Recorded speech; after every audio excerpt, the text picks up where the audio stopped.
31 years ago, the 1994 Fantastic Four movie was made, but never released.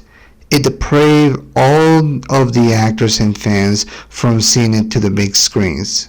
20 years ago, we saw that film of the Fantastic Four in 2005, with mixed results. 18 years ago, we got a sequel from that movie, but just like its predecessor, it also got mixed results. And 10 years ago, we saw the Fantastic Being coming out on screens, and it was a terrible travesty. So the question remains, how or when are we gonna get a good Fantastic Four movie? Well, give the people to Marvel Studios and you'll see what I'm talking about.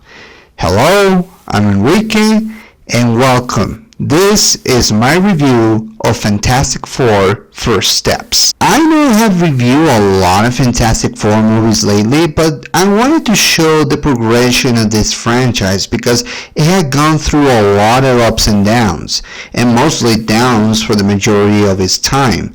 So when I say that this is an up, I mean it.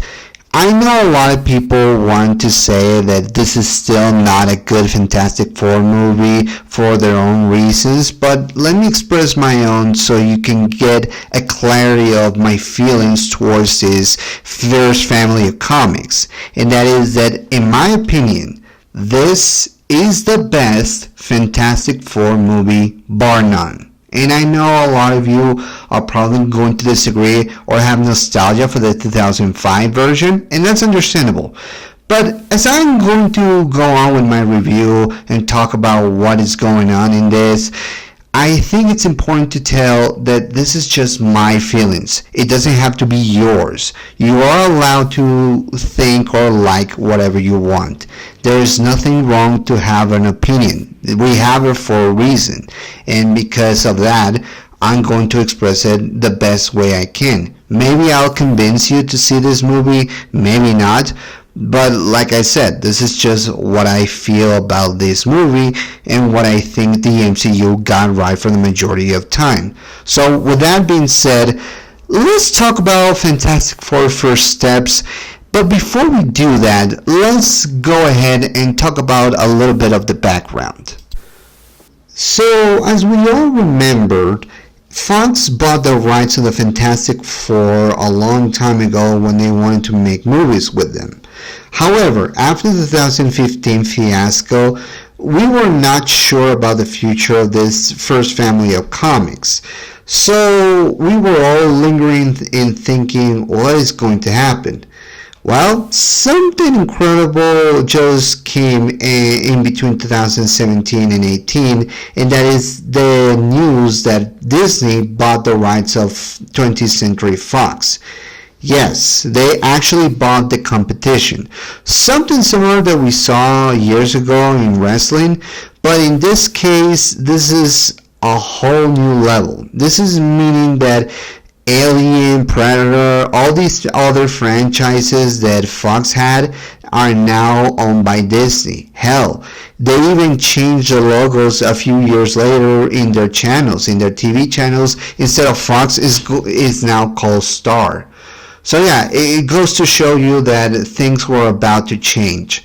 Regardless of your opinions about the merger between Disney and Fox, one thing we know for sure is that the Fantastic Four and the X-Men are now back with Marvel. And finally they can make movies with them, but they had to wait a little bit of a time. But after the Endgame movie and after seeing a lot of movies coming up, it was announced that the Fantastic Four now are going to get their own release. However, the question remained, what was it going to be? How are they going to reboot this franchise after so many attempts? How are they going to incorporate the first family of comics, remembering that we had a lot of movies with other Marvel heroes, and the Fantastic Four needed to be incorporated in a way that made sense, because let's be honest, the timeline of the events have to align. They have to come either after or somewhere before, but never known. Well, remember that now that they have introduced the multiverse saga in this franchise, it was only a matter of time that Marvel and Kevin Feige decided that, yeah, let's do an alternative timeline where the Fantastic Four are the only heroes in their own universe. And that's exactly what we got. So, without further ado, let's explore what happens in this movie. I think we all know where the Fantastic Four's origin are, but for those who don't know, allow me to explain. Four astronauts were going into space when they got hit by cosmic rays, and their lives changed in the most fantastic ways. Super scientist Reed Richards was changed into the elastic Mr. Fantastic. Sue Storm is out of sight as the Invisible Woman. Johnny Storm is too hot to handle as the Human Torch. And Reed Richards' best friend Ben Grimm became everybody's favorite blue-eyed thing. Imbued with the powers, they averaged no more, as the four of them became the Fantastic Four. The movie establishes that this new version of the Fantastic Four are the only heroes in this universe, that they have battled a lot of enemies, became ambassadors, and people who are smart and capable of handling other situations, not just in the planet, but also in others. Everything is all hunky-dory and as normal as it can get on the planet, until the arrival of the Silver Surfer announcing that Galactus was coming to Earth. It's up to the Fantastic Four to figure out what's going on, and they realize that Galactus wants Franklin Richards. So he puts an ultimatum: either give the baby to him or he will devour Earth. So it's up to the Fantastic Four to figure out a way to save their baby, as well as to try to stop Galactus. So this is a high-stake situation where the four have to figure out what to do and how to defeat a devouring giant. First of all, let me just say that the opening of this movie is nothing more than amazing. We all know the origins of the Fantastic Four, we have seen it in other iterations, but one of the things that I like is that it's all done in narration by one of the talk hosts, but it's done in that documentary style, that we don't see what happens to them or how they got their powers, but the noise, the photos, it almost in the 60s like, it makes it look more palatable, or at the very least it looks heart pumping, and it makes you think, oh my god, what the hell just happened? This might be a little bit too much for people because they don't know how they got bombarded by cosmic rays, which is part of their origin. But hey, this is a reboot, so we have to do things differently. And I like the choice that they make. And the story, in my opinion, is probably one of the best that the Fantastic Four ever got.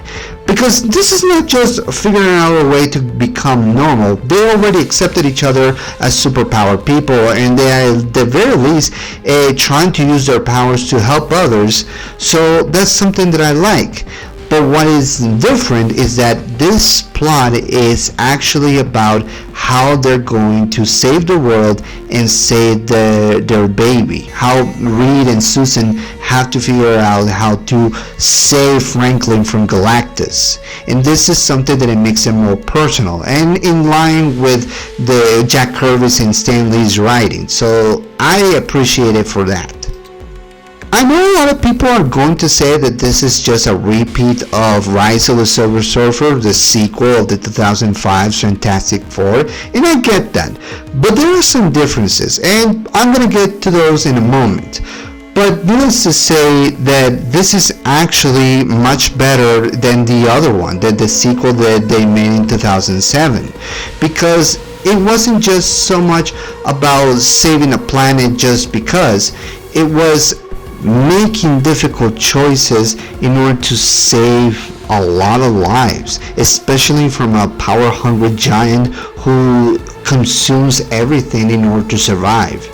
This is personal and at the very least relatable, something we haven't seen in, let's face it, in many of the iterations of the Fantastic Four. So I appreciated that at the very least. But yeah, let's talk about some of the similarities that they share with the sequel. or at the very least the 2007 sequel. In this case, we see the arrival of the Silver Surfer, how the Surfer interacts with Johnny Storm, how they try to figure out a way to stop Galactus, how the Surfer has a connection to the villain, how they convince the villain, or at the release, how they convince the Surfer to turn against Galactus. But yeah, there are some similarities on that plot, but the difference is that number one, it's not a giant cloud as we saw before, but more importantly, this is more tension grabbing. It has more stakes. And the Surfer, yes, I know it also has a gender change, but I'll explain why in a moment. Regardless, this is actually different because it's trying to convince Galactus to stop destroying Earth, and there are more personal stakes than in the 2007 sequel. It has more of a heart, it has more of a soul. So yeah, I really enjoyed this platform for what we saw, and I'm sure a lot of people will probably think that it has no wow factor. I don't know. I do think that it has a wow factor, just not in the way that we're thinking. So let's talk about casting characters. Because there are so many of them, I'm going to focus on the villains and then on our heroes. I'm going to start with the easiest one, which is Galactus, who's played by Ralph Ineson. So this is a cast that we needed to see on the big screen. Now, keep in mind one thing.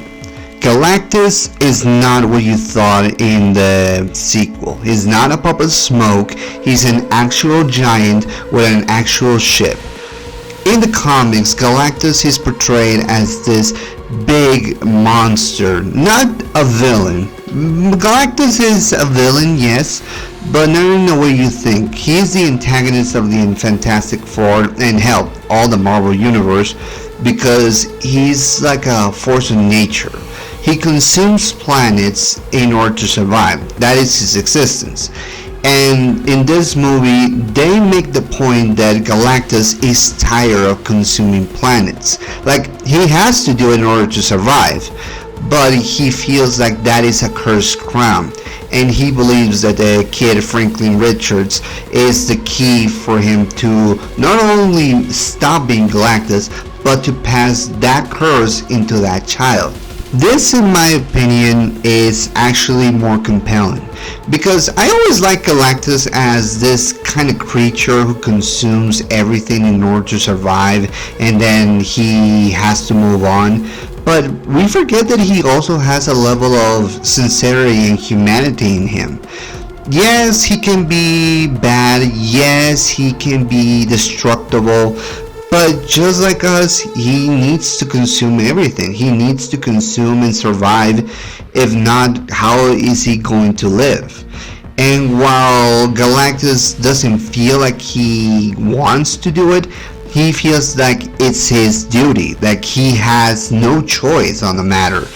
And to see that he's still a threatening force without, turning him into a cloud is actually interesting. And I gotta say, Ralph Ineson portrays Galactus in a menacing way. One of the things that I enjoy from his portrayal is that it's actually practical. You can see that they built an actual suit for him, and that he had to do a lot of stunts by himself. Obviously he had to walk, he had to look menacing, but I gotta say, he actually made Galactus look threatening, big, and the cinematography helped him a lot, because this is a monster that you cannot stop.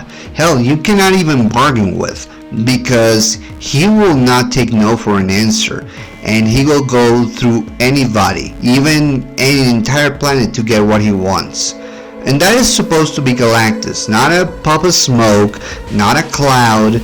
Hell, not even the Silver Surfer could stop him. And that is the important thing, that we supposed to see how this godlike being is being threatened like. And hell, they don't even kill him in the movie, which I'm glad they didn't, because I actually want to see Galactus in other movies. But yeah, Galactus is most definitely a threatening force, and the movie really makes sure to show us that. So I'm thankful for that. Now let's talk about another antagonist, in this case Shalabal, aka the Silver Surfer, played by Julia Garner. Now, before you go out of your way to say that it's not the Silver Surfer, that it should not be a woman or anything like that, first of all, save it, okay? I heard it before and I heard it one too many times, and I'm just sick of, I'm tired of it. Because yes, I know, we know that the Silver Surfer in the comics and the majority of the media is supposed to be a man. I'm like Norrin Radd. I'm a huge fan of the Silver Surfer's version of Norrin Radd, and yes, I wish he was in this movie. But hey, this is another universe. We're supposed to get an alternative version of what we already saw before. And while I wish he was back, I gotta say Julia Garner as the Silver Surfer was more interesting than I thought it would be. Now, keep in mind, this is something that we also had in the comics. Believe it or not, the Silver Surfer was also a woman. In fact, Galactus chose Shalabal in the comics as the new Herald. And that is what you need to get over, okay? This happened in the comics. They wanted to do something different. Please just leave the comments, your sexist comments, somewhere else. But with that being said, what do I think about this portrayal? Well, in this movie, Shalabal is the herald of Galactus. She goes to other planets, announces his arrival, and then she leaves. Uses her powers from the Surfer Board in order to destroy or trying to create something for Galactus, maybe a path. Is the herald. She announces everything and then she leaves.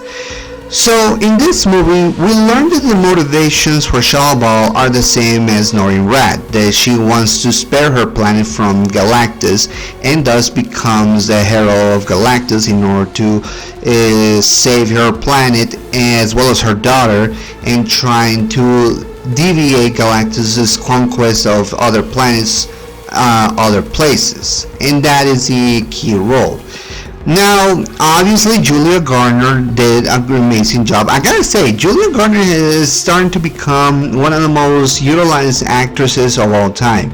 We saw her in The Wolfman. We're just going to see her in Weapons. It's a horror film, so we don't know what it's going to be, but I'm intrigued to it. And now in this movie, and I gotta say, she portrays the non-void, or at the very least emotionless herald, trying to give Galactus a planet to eat. But we also see the emotional side, and just like her predecessor, we see that she has a humanity and wants to do the right thing, but feeling like bound to this great creature, not knowing what's the right thing to do. And that is important to learn about the Silver Surfer.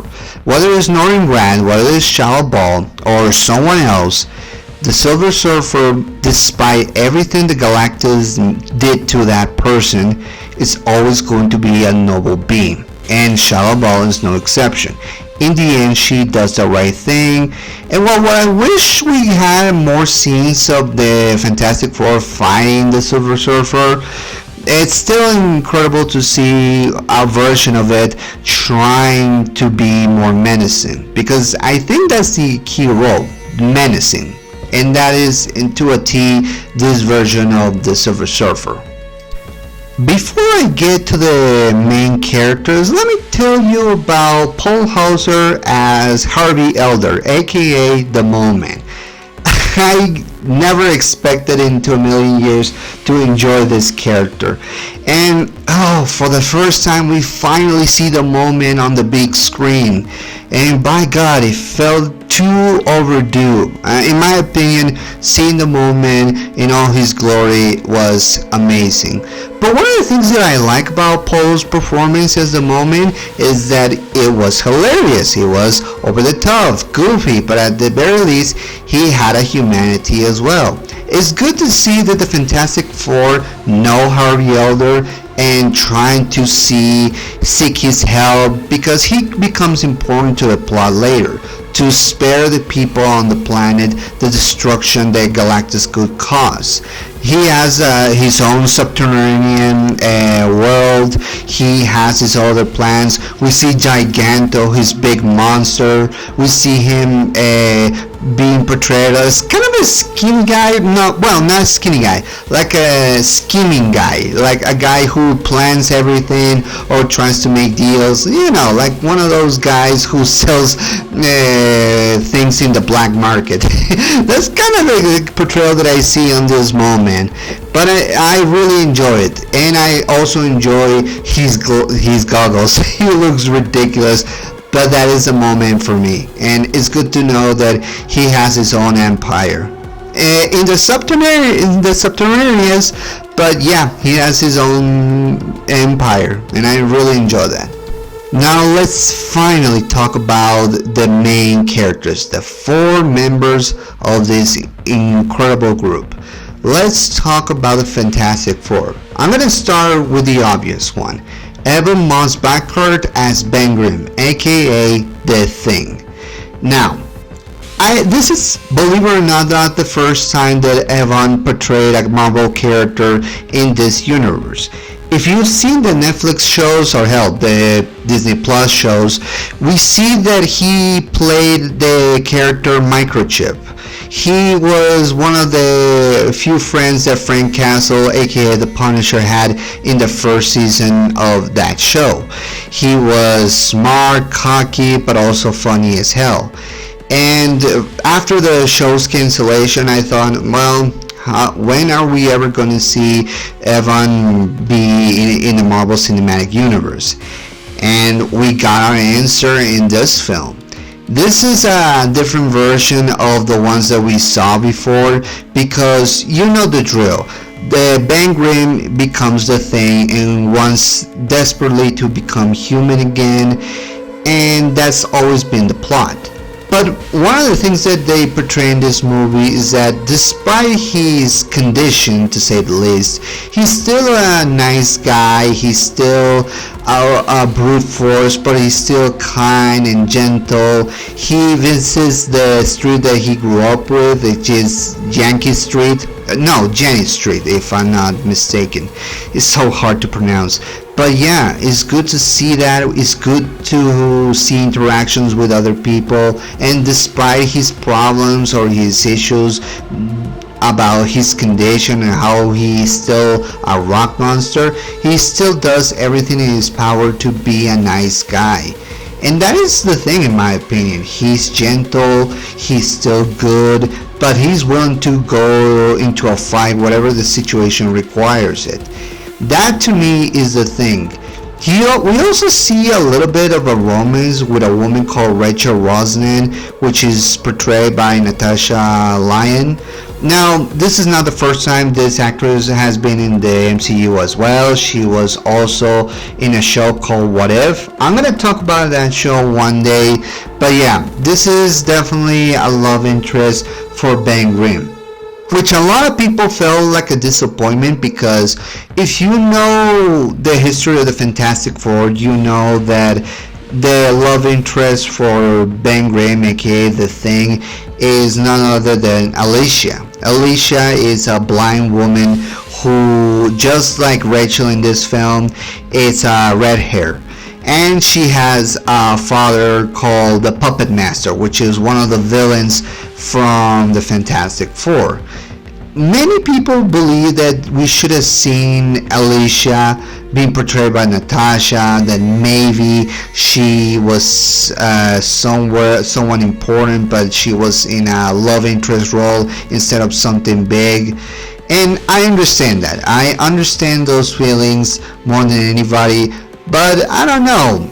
I like the chemistry that she has with Ben. Evan obviously has chemistry with a lot of people, including his co-stars, so it's good to see that he and Natasha had an excellent chemistry in this film as well, for the short time that they have, because they don't have many scenes together. And In my opinion, I believe that Rachel, maybe not in this movie, but in the future, could turn out to be Alicia. I don't know. I'm theorizing that maybe she is blind and tries to pretend that she isn't. We don't see very much of her. And maybe her father, the puppet master, is allowing her to not be blind. I don't know. It could happen. I've seen the puppet master do some shady things before, even with his own daughter, so it's no far-fetched. It could happen. It could be that Rachel that turned out to be Alicia Masters. That's my theory. But going back to Ben Grimm, it's still a great performance. I'm glad that Evan is going to be the thing from now on. And unlike his predecessors, he doesn't have to do a silly voice. He can do a rough voice, but it's his natural voice that he can portray. And that's something that I really enjoy for his performance. I want to say that his practical effects not only are CGI, but they also have a double stand. They actually have a suit thing that they made for this movie. And if you look closely in some shots, you can see that those can be practical, that it's not always CGI, which is obviously what they needed for Ben Grimm. But hey, I like that they tried to combine both. Next we got Johnny Storm, aka the Human Torch, played by Joseph Quinn. I don't know very much about the actor other than he was in Stranger Things and in the second Gladiator movie. But one thing that I really enjoy about this Johnny Storm is that he's not an idiot savant. Now, let me emphasize this. Other versions of the Human Torch, played by Chris Evans and Michael B. Jordan, one of the things that we know about Johnny is that he is a hothead. He thinks too quickly, goes into a fight without reasoning, that he does things his own way, and that sometimes can jeopardize the mission if he does something that is selfish, or at the very least that it has no repercussions, that he doesn't think of the repercussions or the consequences of his actions. And hey, this Johnny is that, but one of the things that they added is that he has a chip on his shoulder. Now, his relationship with the Fantastic Four has always been how he's the hothead, how he causes mayhem. But in this is more about proving himself, because you have three people who are basically heroes and scientists. He's no exception, but he wants to be taken seriously. He wants to go to space, he wants to help the team, to provide more than just comic relief and jokes. And in this movie, he actually does that. Johnny Storm, in my opinion, is more useful than you think. He actually decodes the Silver Surfer's backstory, and he actually has an empathetic moment with her, and that comes with the effort that he wanted to put. He wanted to help, because after all, if the world is going to end because of this giant monster eating it, then at the very least I should try to do something. He takes the situation seriously. Yes, he can crack jokes, he can make fun of everybody, but at heart, he's still a noble hero, and that is something that we saw in this film. Johnny Storm, keep in mind, he's not just a guy, an egotistical bastard who wants to think of himself and become rich. No, he has his noble moments, and there's a reason why he was among the four to go to space, because he has skills and abilities. He can understand things, and he's capable of doing more useful things. That is something that I really enjoyed from his portrayal. And I gotta say, Joseph Quinn as Johnny Storm is actually one of the best versions that we got as well, because it's actually more useful. Hell, I can see Crystal from the Inhumans fall in love with this guy, and if they ever do another Fantastic Four movie and they do the Inhuman backstory, then I want to see Joseph Quinn's Johnny Storm with that version of Crystal, because Crystal, trust me when I say, will fall for this guy because he actually can be useful and empathetic and actually be smart. I really enjoy that. Now let's talk about his sister Susan Storm, aka the Invisible Woman, played by Vanessa Kirby. Now I will say, in many versions that we saw, the version of Invisible Woman of Susan Storm, whether it's portrayed by Jessica Alba or Kate Mara, it's always been like just a woman who can create force fields or become invisible. Sometimes in the case of Jessica Alba, to provide a little bit of invisible TNA. But in this film, it's not that. She's actually, in my opinion, almost like the leader of the Fantastic Four. She's strong, she's courageous, she actually is an ambassador, and that's something that I wanted to see. Keep in mind, there's a reason why they call her the First Lady of Comics. Susan Storm, the Invisible Woman, is a strong, independent person that can actually keep all three men in check. And it's not to say just because, oh, she's a woman, obviously they wanted to provide the demographic. No. This is a woman who has been through years with these three guys with amazing powers. She has amazing powers too, but she understands the level of the situation, the gravity towards it, and how she needs to prevail as cool as possible in order to maintain control. And in this movie we also see something that we haven't seen before. Susan Storm becoming a mother, coming to grips of what is more important, her child or the world. And that's something that makes us believe that, wow, this woman is willing to go through anything in order to protect everybody, including her own child. Because for her, surrendering the world or the child is not a choice.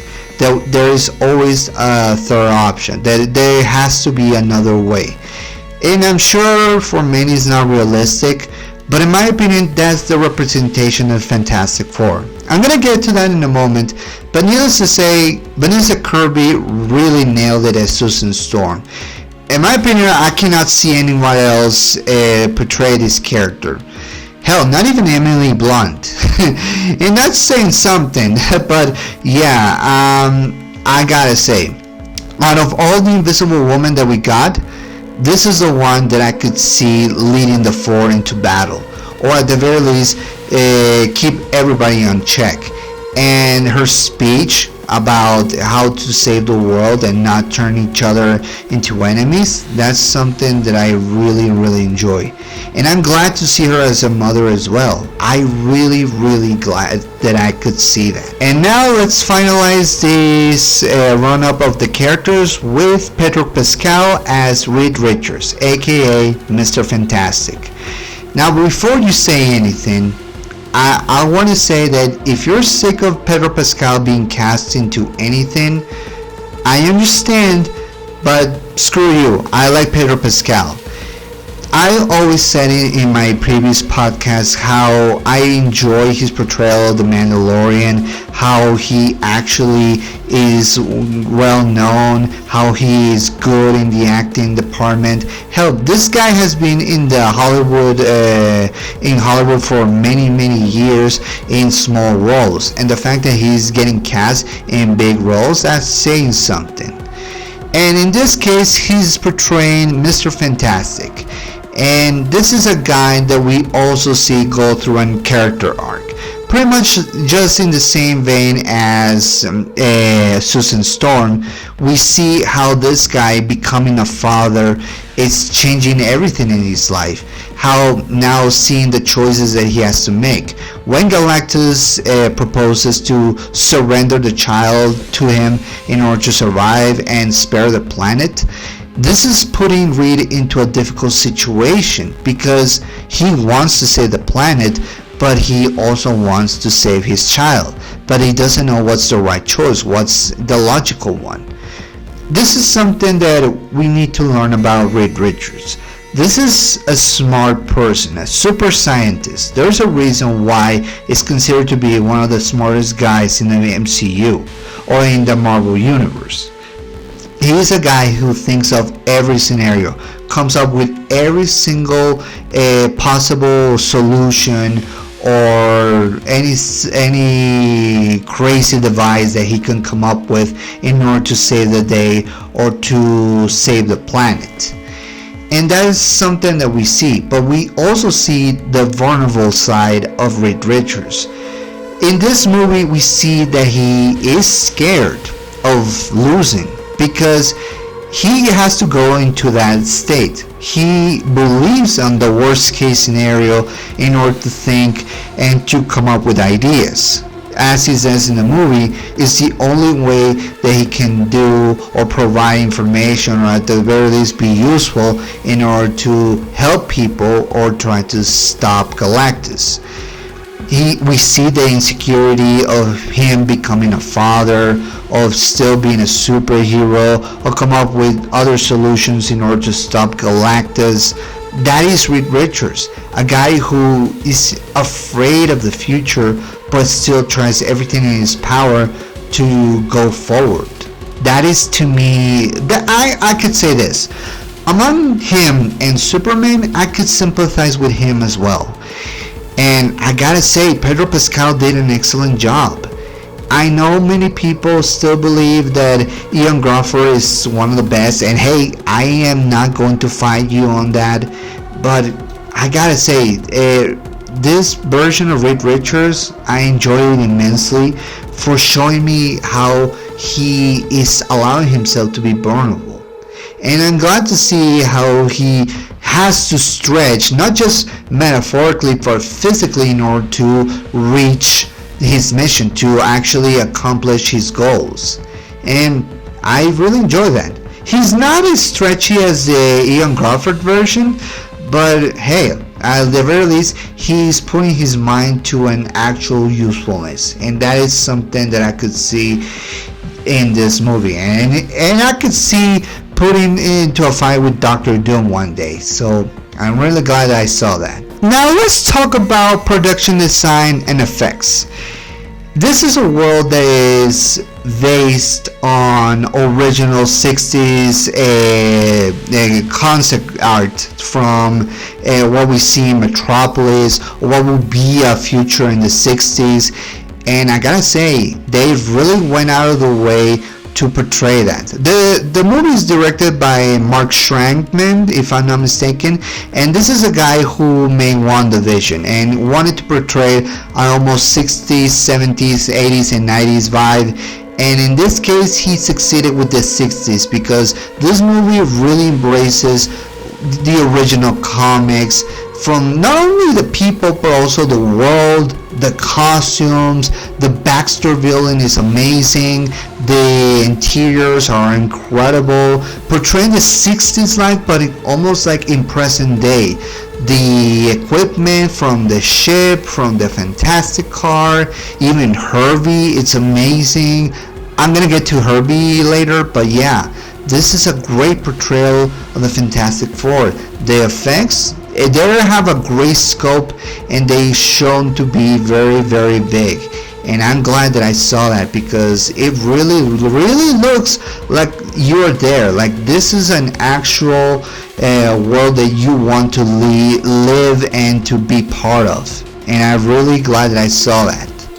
Not much to say about the cinematography, but I want to emphasize that it embraces the comic books. It is high paced and the pacing is very fast, but not too fast, of course. We see everything.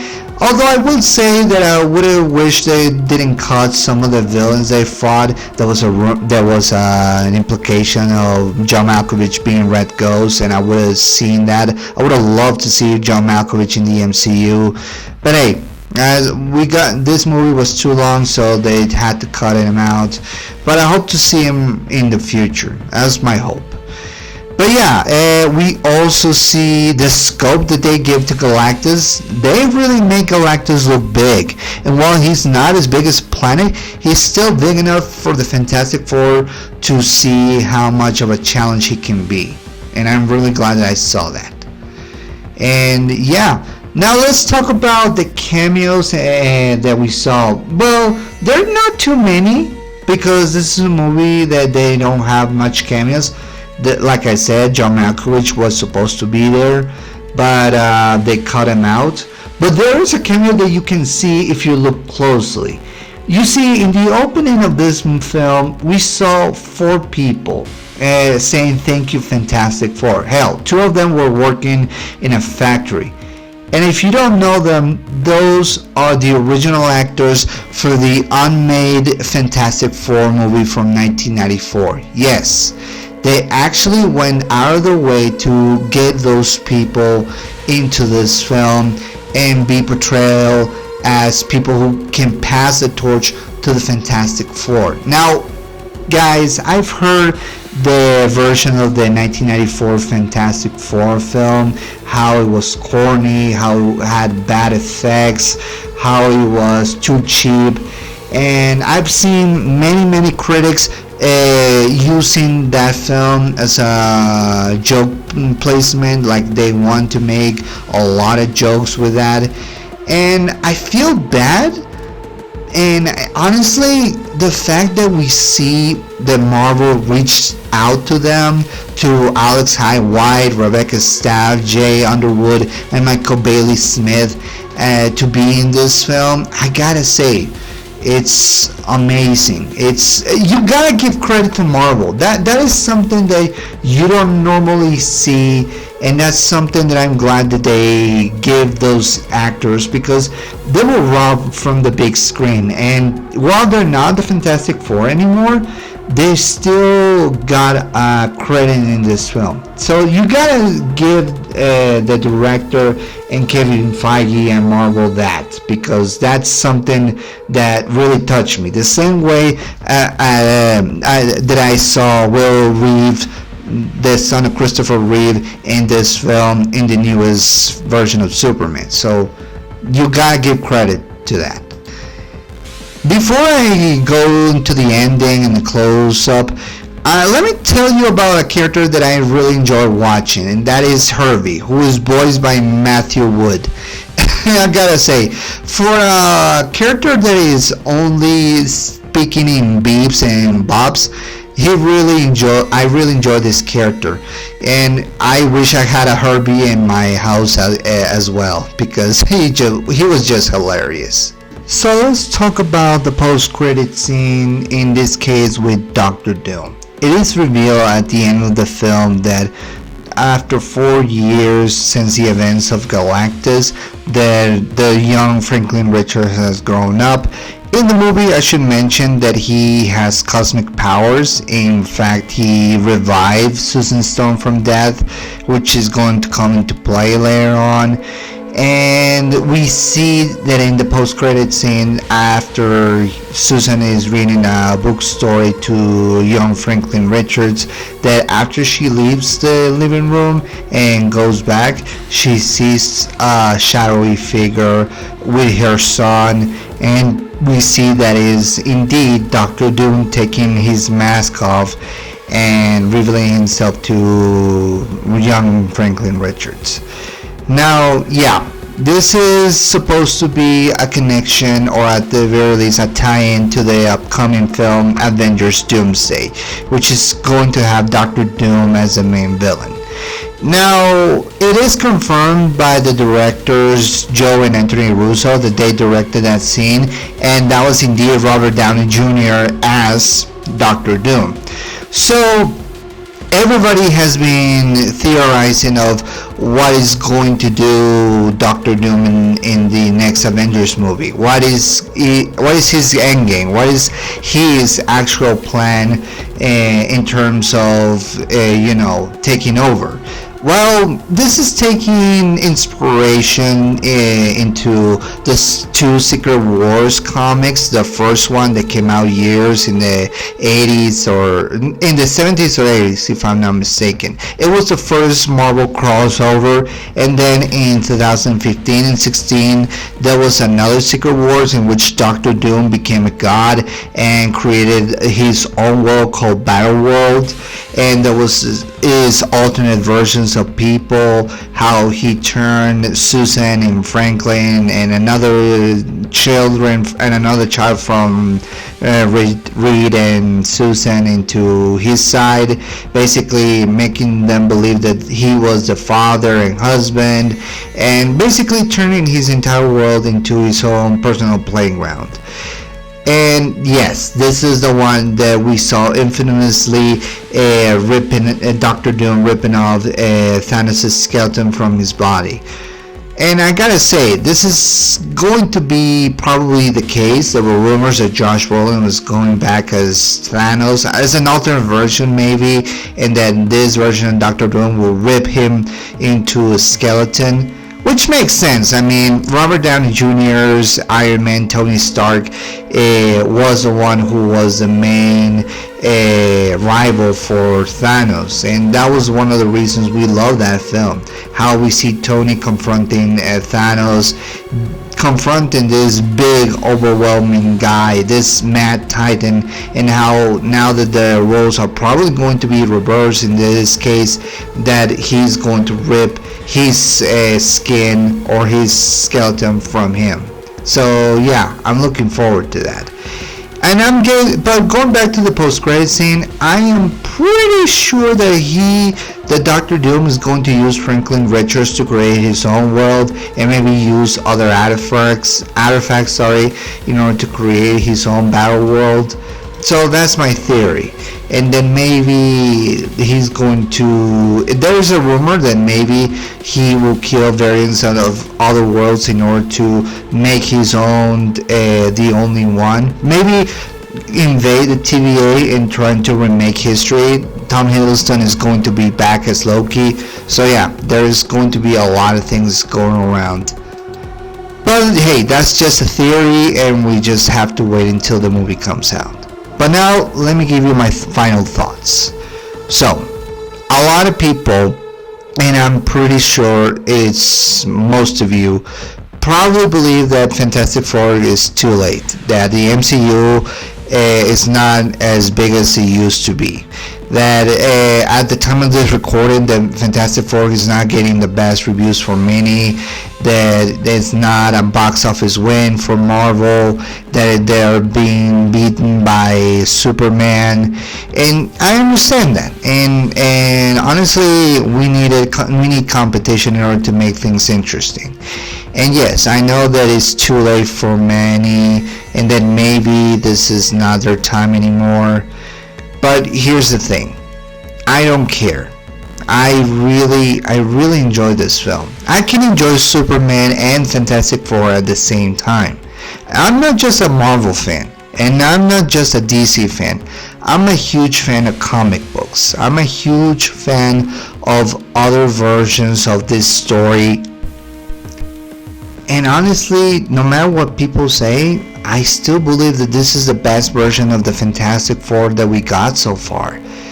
And while I know that this is probably going to be too late, that Marvel's not going to reach the same heights as it used to before, I'm still not going to give up on them. And I'm not going to give up on their movies, especially after giving me so much joy. I grew up with these stories. I grew up with Marvel and DC, but especially Marvel, because those stories I connected to, and I connected to the Fantastic Four. And if Superman represents the best of humanity, the courage, the fighting will, the never give up aspect, this movie, Fantastic Four First Steps, represents what humans can achieve with a little bit of creativity and a lot of ingenuity. This is the promise that Jack Kirby and Stan Lee wanted to give to the people in their comics. How four individuals not only can come together as one big unit and as a family, that they can inspire people. These were the first heroes of the Marvel Universe. These people inspire other stories and created so many characters and so many memorable stories that we want to see on the big screen.